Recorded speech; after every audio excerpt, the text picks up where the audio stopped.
over Oslo, preparing to occupy the city and capture the Norwegian king and government. The plan is for the attack to take place at 4:15 Norwegian time. The ships are already delayed due to fog and darkness, as the lighthouses have been extinguished. Shortly before midnight, they break through the defensive line at Oslo's War Harbour.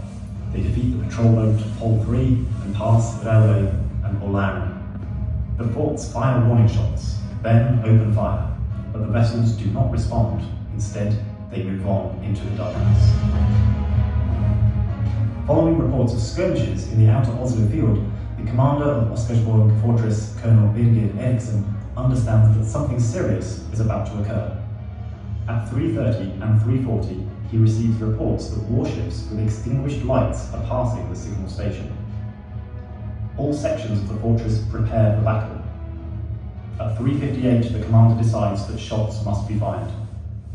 The darkness and the fog make it impossible to see the vessels until 4:15 from Crane Vessel 2. Then, at 4:17 from Koppås, and a short while later from the command centre at the main battery at Oscarsborg, where the distance is estimated to be 1,800 metres. Colonel Eriksen corrects this figure to 1,400 metres. Getting a fix on the target with the cannon scopes is difficult, so they aim over the gun barrels. When the gun crew report that they are on target, the battery chief gives the order. First gun! And then, second gun!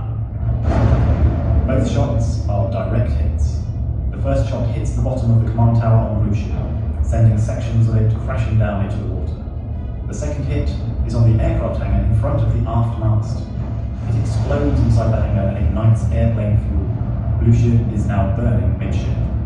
The Koppås battery and Husviktangen open fire on Blue Ship. The ship's commander orders full speed ahead, but the strikes have damaged the craft's control systems, making navigation difficult. Blue Ship and the 4 other vessels in the formation return fire, but the weather makes it a challenge to spot any targets other than the muzzle flare of the guns of the fortress. The shots start off too high, but fix on their targets over time.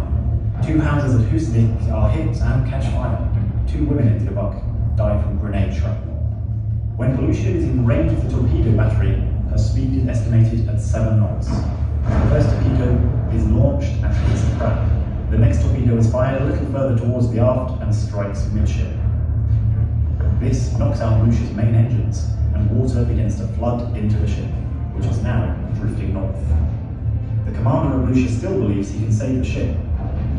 He drops anchor between the Ostholmene Isles and the mainland. But the fire spreads further and reaches an ammunition magazine. It explodes and the craft lists over its port side. The crew and soldiers are now ordered to abandon ship. Blue Ship lists further and turns upside down, floating keel up, and finally sinks bow first. The time is now 6:22 on April 9th, 1940. A powerful explosion ignites the oil. Many of the survivors, now in the cold water, die in the flames.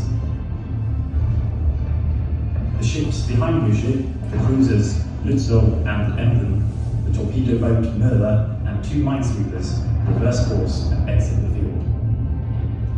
Over the course of these few minutes that early morning, April 9th, 1940, the command and soldiers at Oscarsborg helped decide the fate of Norway.